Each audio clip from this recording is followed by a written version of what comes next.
This episode is brought to you by Springbrook Autism Behavioral Health. Springbrook provides comprehensive, evidence-based care for children and adolescents with autism and other developmental disabilities. With residential services, educational programming, and clinical support all in one place, Springbrook focuses on helping each individual build skills, increase independence, and reach their full potential. To learn more about their program and how they're supporting families every day, visit their website at springbrookbehavioral.com.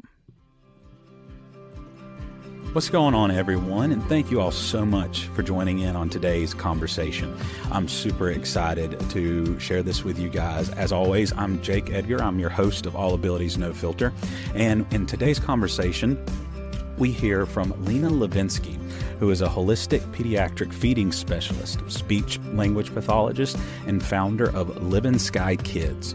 With over a decade of experience, she supports families of picky eaters using a whole child biology-informed approach that goes beyond behavior-based strategies.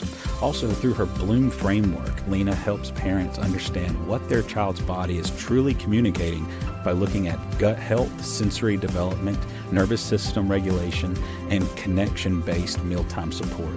She is also the host of the Livinsky podcast, where she shares practical insights and conversations with experts in child health and development. Lena's work is focused on helping families reduce stress, expand food variety, and create more peaceful and connected mealtimes. So I know a lot of you listeners, this is going to have a big impact with you guys, because picky eaters, mealtime, that can be a real stressful situation and part of the day for a lot of us. So just sit back, relax, and enjoy today's conversation. Thanks, guys.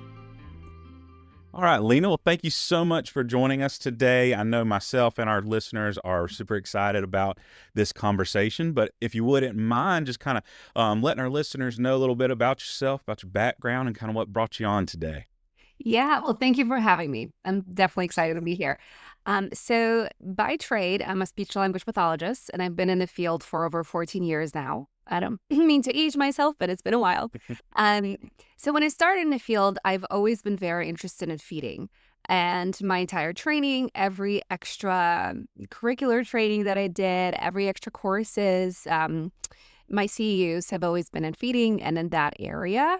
And I was pretty content for a while, kind of doing it from this perspective of an SLP. But over time, I started to kind of realize that I'm not getting the full picture. And I started to wonder a little bit, like, where do I go from here? What else do I need to be looking at that I'm missing? Because I was making some progress with families, but everything I was doing was very behaviorally based, because that's what we learn we're supposed to do. And I realized that, it wasn't really transferring over to the family life very well. And I was still not able to answer some questions. And over time, I started to question things. And then I had my son. And my son turned out to be a picky eater, and he was my greatest teacher. I mean, everything I tried with him that I learned in school and at work and through these courses, none of it worked. None of it translated. He continued to be very stressed at the table. He honestly was getting worse. He wasn't getting better. And I was getting more frustrated as a mom. And as a feeding therapist, I thought, well, I'm supposed to have all the answers and I have none. So what's really going on? So I started to really look into this holistic way of healing picky eating, because I was already very interested in holistic health because of my own autoimmune issues and different things that I've been researching for years and years and years.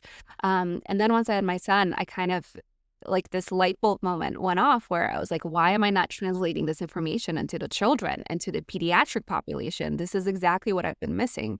So I started to dig in to the literature. I started to do my research, and that's really what has completely reshaped my thinking in this area, and it has guided me in how to work with children moving forward. But actually, one of the biggest changes has also been that I no longer work with the child themselves. Now I work with the parents, because what I've learned is that once you start to incorporate some of these changes and some of these ideas into the home, in the environment where the child is majority, and they're eating for majority of their day, that's really makes the biggest impact. So that's really what I've been working on since then. Awesome. I know when people hear picky eaters, a lot of different definitions kind of come into play. They're just chicken nuggets, pizza, butter noodles. That's all they want to do, and they're just used to that. So a lot of the times, I know the parents get blamed for it because they're lazy, don't want to cook, so they just do what's easiest. What's your kind of definition of what a picky eater is? Because I work personally with children on the spectrum with autism, and picky eaters is just the norm that we kind of work Yeah. with. And a lot of there's sensory issues. Kind of in your experience, what kind of defines or makes a picky eater other than just someone that's just used to a certain food, or just, like I said, just doesn't like, I don't like certain foods, but I'm always willing to try them. But I've worked with kids that just, they're afraid to try new food. So Yeah. what's kind of like your perspective on that? Well, I think that definition is very broad. Like Hmm. it can apply to so many different things. Because even for us, if we are picky about something, doesn't that make us a picky eater? Like if you don't like seafood, for example, aren't you picky? I think that that definition can apply in so many different ways. Where I look at pretty picky eating to be a bit problematic, it's when it starts to really stress the families out. They have to start to change their routines. They have to start to cook separate meals. There's stress at the table every single day because you know that the child who's struggling with their eating preferences or with their feeding, they're starting to display these behaviors that are very negative around food, and they're making all these negative associations, so stressing the family out. Another way I define picky eating is when a child is not progressing on their growth charts. So maybe they're not growing very well, they're not gaining weight, right? So it's really affecting their health. And also when they are picky in a way where they're so rigid, they're really not wanting to eat specific types of foods that are very nutritious for them, right? Because if a child is picky and they're eating a few vegetables and they're eating a few like types of meats and proteins and they're eating fats and they're getting good nutrition into their diet, but they're not really willing to try a big variety of food. To me, that's still not that big of a deal. Clearly, there's probably some sensory stuff underlying there, so we should be looking at that. Maybe there's something going on biologically where we should be looking at the underlying reason for that, because we should be flexible with food. Maybe we should have our preferences, but we should be flexible with food. But that's not as concerning to me as a child who is on that so-called beige diet and they only have like 5 or 10 foods they're willing to eat, and that's going to be affecting their nutrition. Because, for kids who are on the spectrum, for kids who have neurodivergence or they're dealing with some kind of chronic issue, which is so many of our kids now, because unfortunately the world is very toxic, we want them to have good nutrition because diet is one of the ways where we can actually heal and we can actually progress and get better. So we do want them to be eating a variety of diet.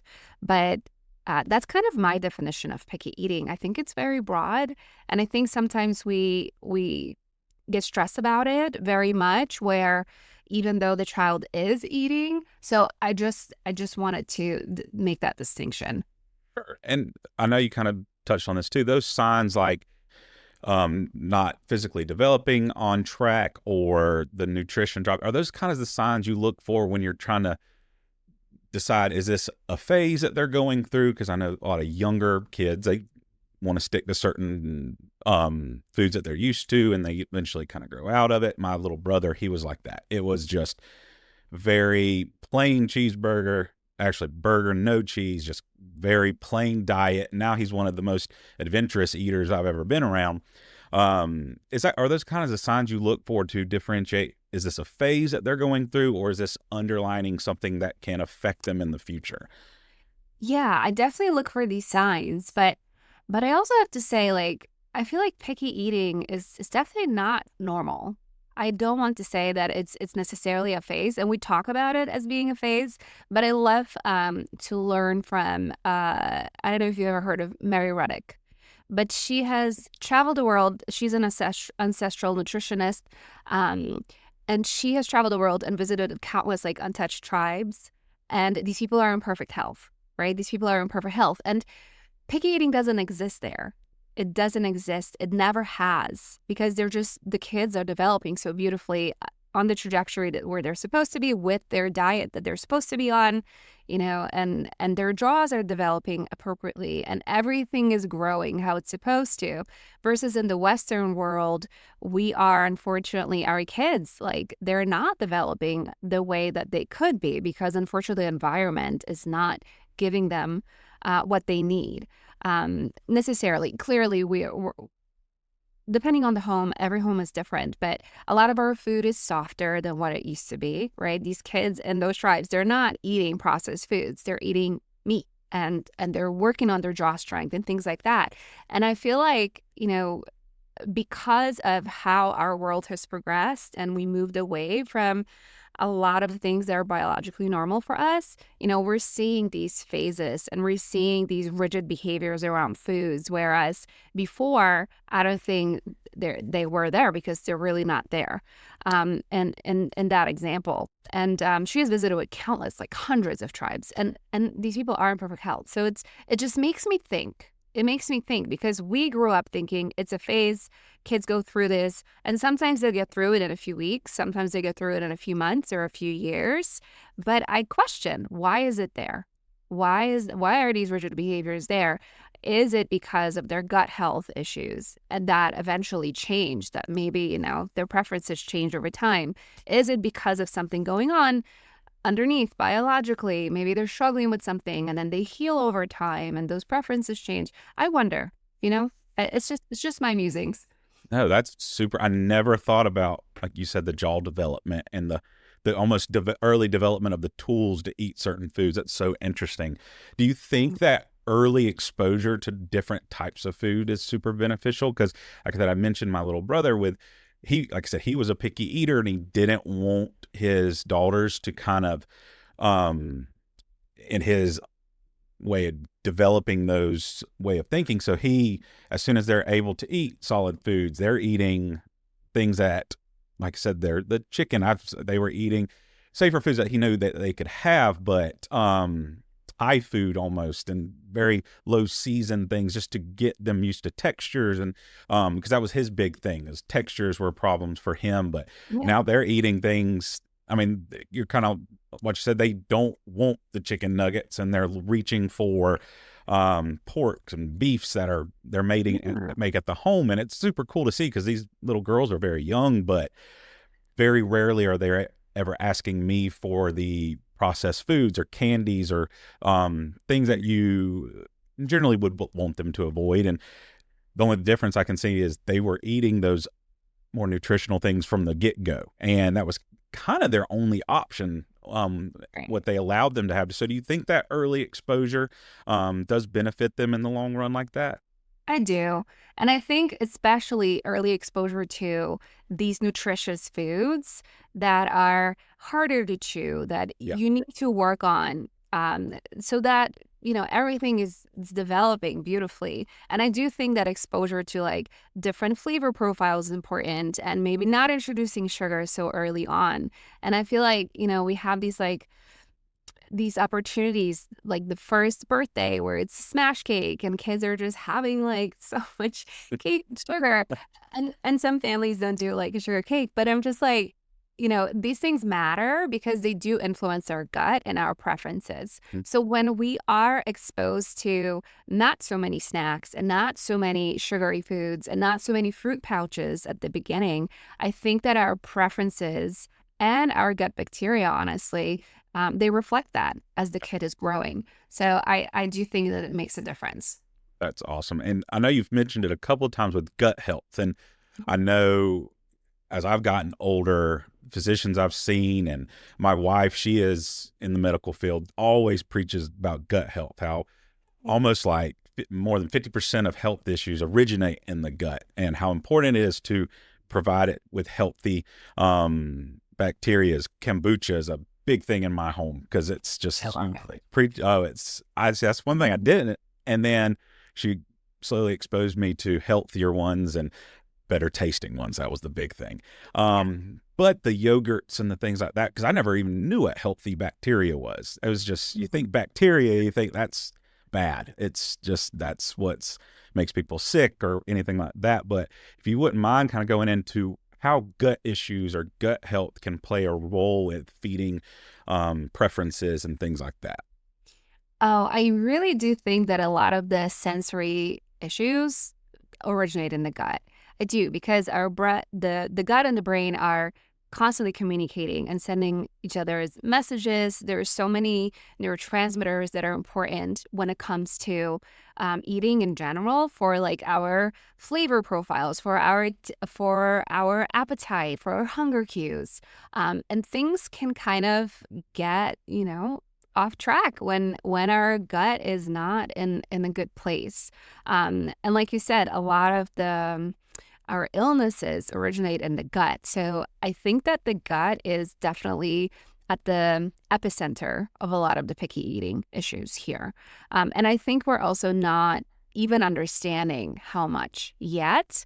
But what I'm finding is that there's just kids are getting sicker. So there's just a lot of gut dysbiosis. There are a lot of overgrowths and pseudobacteria and bacteria that is not supposed to be in the gut, that is unfortunately causing a lot of these bad cravings that kids have, because we don't necessarily eat our food. The bacteria in our gut eats and digests our foods, and we get the byproduct of it. So a lot of these strong cravings and preferences for textures and carbs and sugars, they oftentimes stem from the gut, and from a gut that is unfortunately craving the bacteria that's craving these types of foods. So I think that the gut is one of the most important things we should be looking at, and it's one of the missing pieces, and it's often, unfortunately, not considered when you're working with picky eaters.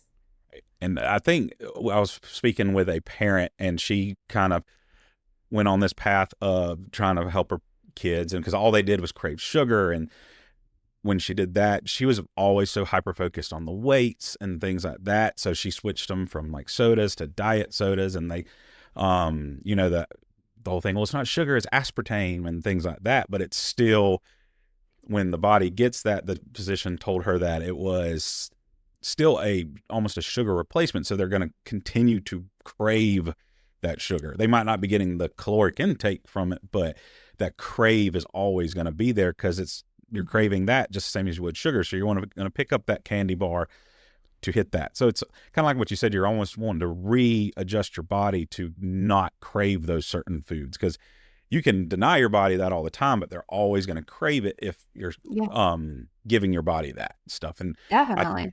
I think it's so cool, because like when my dad, he was trying to lose weight, that's what his physician kind of told him it was. You're trying to eliminate the craving more than just starve yourself of the foods you like and things like that. So you just want to eliminate that craving. And I just think that's so cool, because it is really, you're just trying to give the body what it wants, but sometimes you got to change what it wants with the healthier options. I think that's really cool. Definitely. And speaking with parents and stuff, and I know you probably have too, they get so drained. They get just, it's so exhausting, because I think a lot of behaviors stem around the dinner table or things like that, because they want what they want. And if they don't get it, especially with our population, we work with autistic children, it can go from 0 to 100 a lot of the time, where they just don't want to eat. So then they're hungry, and it causes further issues. What kind of tricks or advice or strategies or whatever do you give to parents that are so drained from this, because they want to make their kid happy, and sometimes it is easier just to give them what they want, so it just creates a more cohesive household. So what kind of strategies or advice do you give to parents that are going through something like that? Yeah. Well, I always say, like, I love this analogy on an airplane, right? Where if the oxygen drops, you're supposed to put on your mask first, and then help your child. And I really think that applies here, because when you are pouring from an empty cup, like, there's just not much that you can do to start working on some of these issues around the table. So I always say to parents, and sometimes it's not possible to have like a day of rest for yourself, but even these like micro moments where you spend a little bit more time outside, it's just so regulating. It's so good for you to be out in the sun spectrum, no sunscreen, no glasses, just being out in the sun. It is so regulating. And actually the sun shifts the microbiome more, we're learning, than the food does. So that's like an easy thing to do with kids who are so severely picky, where you can't adjust the diet fully yet, but maybe you can start just going outside and listening to the bird songs. And I don't want to sound like a Disney princess, but it really makes a difference. There is studies behind it, where we need it. We need to be more conscious about living in this more natural way, because it makes a difference in our biology. Sure. And when our biology is disrupted and when we are having all these issues, then that's when things like picky eating come up, because it's a symptom of something else happening, right? So I would say just go outside or do something that makes you happy. Take a bath once a week. Just whatever it is that's going to pour in your cup, whatever you can, just do it, and don't feel selfish. Don't feel guilty about it, because as a mom, we just do so much. And I think that that's going to help you to be able to better show up at the dinner table and deal with some of these things that are happening, right? So start there. And then the second thing I tell parents is don't even start with the food, because that's the biggest I feel like that's the biggest focus for so many of us. And that's what I learned when I was just working as a clinician. Like, my focus has always been the behaviors around the table and the food on the plate, right? How do I expand what they eat? How do I get them to enjoy food or eat more food? That's been my focus. And I found that, unfortunately, when we focus on that, we completely miss the picture, right? So take away the focus from the plate and the behaviors and focus on your child. See what is happening. What is something that you can do to help them regulate, to help their nervous system to come to the table more calm and more ready to show up in a different way, right? Because oftentimes we're rushing and we're trying to get to the table and it's just chaos, right? And how do I get it to go from chaos to just like a little bit more regulated? How do I get my child to come and sit at the table for 5 minutes and enjoy the meal with us for 5 minutes without focusing on the food, but focusing on the connection, right? Focusing on a connection with the family. I think those are some of the first things we should be looking at, because once we're able to help our child just regulate a little bit more at the table, make it less stressful at the table, and make it where they're able to just show up a little bit more as themselves, magic can happen slowly but surely. That's awesome. And because I'm speaking with parents again, because I speak with them all the time, how do parents balance you want to support the child when they're the picky eater, have food preferences, because you don't want them to be shamed. You don't want them to feel pressure, because a lot of time when we're working with kids, when they feel pressured, saying like, all right, if you're going to eat this, don't eat this, you're going to go hungry. And that they feel that pressure to eat something that they don't want to eat, that can be detrimental. But you also want to push them or encourage them. Yeah. Because a lot of parents will say to me, well, if I don't make them eat it, then they're never going to eat it. Or I'm afraid if they go to school or go to a friend's house and they have what they don't like, they're just going to refuse to eat it, or conflict can happen there. Do you have advice for parents who are trying to balance the being encouraging, being like, this is a safe place for you to eat, but also encouraging and pushing them to try new things, or preparing them for situations where their favorite foods aren't going to be there? Yeah.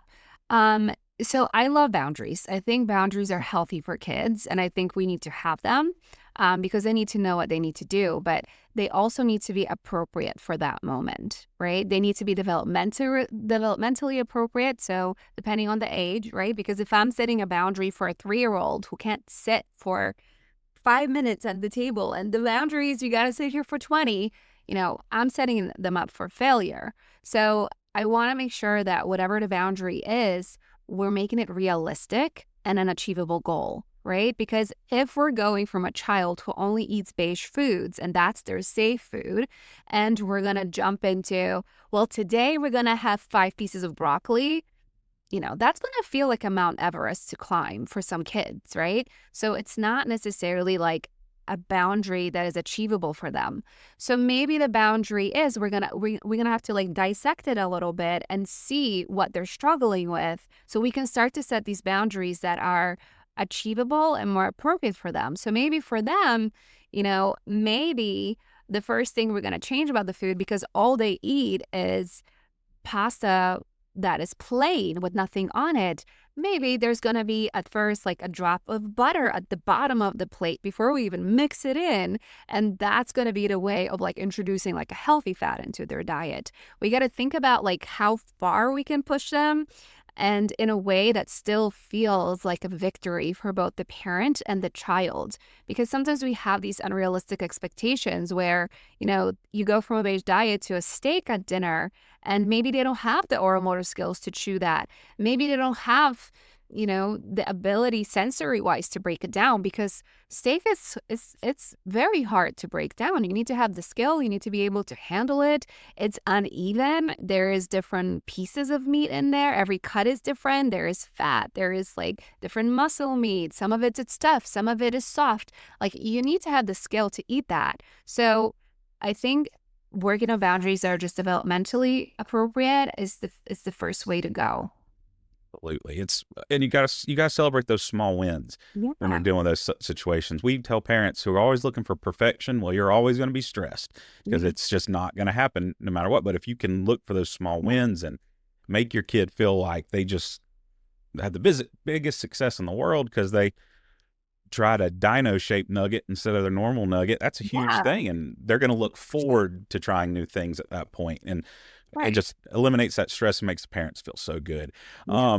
If you wouldn't mind, could you tell us about the Bloom framework? Yeah. I researched as much as I could on that, and it's very interesting. And I know our parents would love to hear about a specific tool that they could research and learn about. Yeah, well, thank you. I feel like I need to say more about it. I think on my podcast, I talk about it quite a bit too. So if it's easier for people to like break it down through audio versus like just visually on my website, but I feel like, yes, that's a very good point. So Blue Framework is something that I developed as I started to put all of these things together.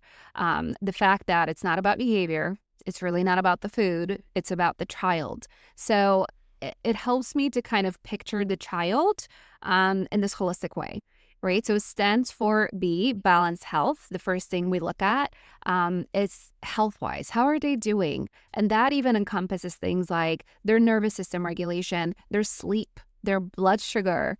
It looks at any underlying issues that could be happening, like reflux or constipation, anything that could be affecting eating negatively, right? And maybe even causing some of these aversions around food. So we look at them health-wise. Then we look at L, which is learned oral skills. So we look at the way that their muscles, their jaw, everything is developing. Are they able to chew the steak? Are they able to eat things and break them down safely? Are they able to swallow safely, right? And this is definitely an area that I was very fortunate to learn about as a speech pathologist. So I definitely think that this is an important area to look at, because a lot of our kids, again, because they're eating so many processed foods, their jaws are smaller, their palates are narrow. There's a lot of like breathing issues going on. So that's going to sometimes affect the way they're able to break down food as well.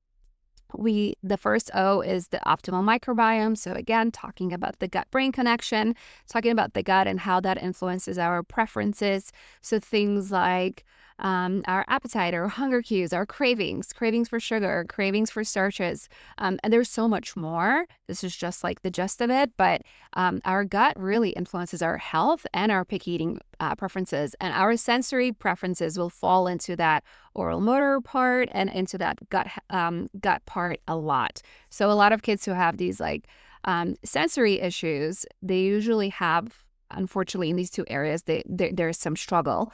Then the second O is open exploration, the way that the food is given to the child, the way that the child is able to explore. Because let's remember that kids learn through going through these like milestones and through curiosity, right? So if they don't have an environment that lets them explore in a way that feels safe, then unfortunately, oftentimes, there's picky eating tendencies that tend to grow. So open exploration is really important. And then the M is mealtime boundaries. Like I said, I think boundaries are extremely important to kids to set because it gives them a rhythm. It gives them a sense of safety. And we want them to feel safe at the table because when you are in fight or flight and you're not in your rest and digest, then it's really hard to eat. Right? It's going to affect a lot. So I think that those boundaries are really, really important, set in a way that's appropriate for that child. And then I always picture my bloom framework as this big tree that is blooming. And then at the trunk, at the bottom of it is connection. Because when we're not connected, when we're not able to even observe our child in this way, then it's really hard for us to figure some of these things out. But also, community is definitely a pillar of health. We're meant to be in a community. We're meant to be connected. We're meant to be doing things together. So those things really support our nervous system. They support our development. They support hormonal production. That's really important. So I think it's one of the first things that we need to focus on as we're starting to work on picky eating. But that's essentially my bloom framework there developed around it. I think it's amazing because I'm a huge fan of looking at the whole, but breaking it down into certain things because it helps me understand. I know that way of structuring something helps parents because it's not overwhelming at first. The way you've kind of done it, let's look at this part and this part and this part, but just throwing so much at one person at one time, especially something with it as sensitive as this, because it's one, it's their kid. Two, you're worrying about their health, then it affects behaviors. But when you're breaking it down the way you have, it makes it so much easier to understand, but also retain that type of information because it's not all at one time. And I think it's so cool and so great what you're offering. Well, can you tell our listeners where they can find the Bloom Framework? And I know you mentioned your podcast. If you would let us know where that is, because I think it's all amazing resources. Thank you. Anywhere you can find the podcast. It's called Livinsky podcast, which is a riff on my name. But I also am working on creating. I just want our kids to be almost like Livinsky and light and careless and be a flexible eater. So I thought it was a fitting name. But you can find it anywhere podcasts are. So Spotify or Apple, wherever it is. And I talk about picky eating a lot. So I have holistic minded experts on the show, and sometimes I do solo episodes. I actually just did one that came out this Monday all about the beige eater and these cravings, kind of like what we touched upon today. So I break it down even further there, but they can find me there or on my website, lenalivinsky.com. And I actually host a monthly free workshop for parents where I break down the Bloom Framework even more. So that happens once a month, and one is coming out. I don't know when this episode will come out, but there's one coming out in May. But you can find me there, and there's a lot of freebies there. So you can learn about the Bloom Framework. You can learn about some healthy habits that you can form that are going to make a difference for picky eaters, things like that, that hopefully are helpful to parents. You can send me a message there or on Instagram at lena.livinsky. I'm the most active on Instagram and social media because I hate social media, so I had to pick one. Right there with you. Absolutely. Yeah. Well, that's amazing. And listeners, you can go to our website, allabilitiesnofilter.com, and all these amazing resources that Lena just discussed. We'll have links to there on the profile for this episode. So when it comes out, listeners, please go check that out. Y'all do such an amazing job with using these resources. They'll all be there that you can use to go check out these amazing things that we've discussed. And Lena, thank you so much again for being on the show. This is always a topic that our listeners want to know more about because things just develop, their kids develop certain things, and they're always looking to learn more. And I think what you offer is amazing. And I think all of our listeners are going to benefit from it. And listeners, go check that out. But also don't forget to comment, leave questions on our website or on this episode, because as I say all the time, we want to build our conversations about what you want to know. And the best way we can do that is for you to tell us. But thank you guys so much for joining us for our conversation. And we can't wait to get around the table again for our next unfiltered conversation. Thanks, guys.